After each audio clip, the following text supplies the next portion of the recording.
ايضا الحاج محمد بن جلول ودوك المقاومين ودوك الرجال الكبار سيروا الوداد يا اخي. هذا هو الوداد من اللي بدات كانت كتنافس مع، ولكن الوداد كتلعب مع رابيد دو فيان ديال النمسا في 48.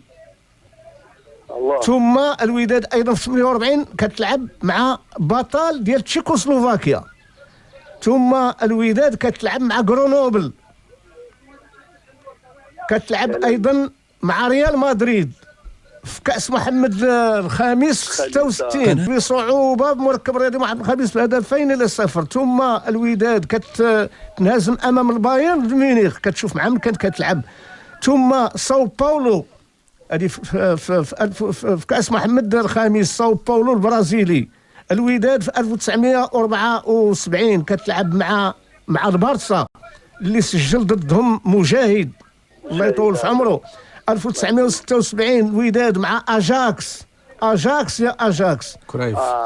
الوداد كتلعب كتفوز باللقب ديال كأس محمد الخامس، كتنتصر على كانو ياوندي في الاوج ديالو بضربات الترجيح.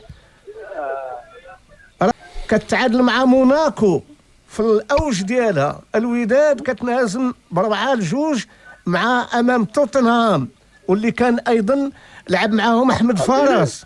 كتعقل لك المقابله 82 لعبت مع كولون ديال البانيا 5-2.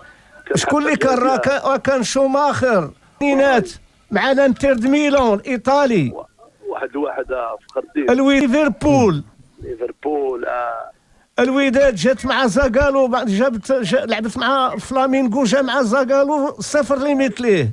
انتصرت على مايوركا في الجبيلي ديال عبد الخالق 87. بغيتي نبقى نزيدك عبد الرحيم. نعم الله يخليك. كاين ثقافه ديال الاعتراف.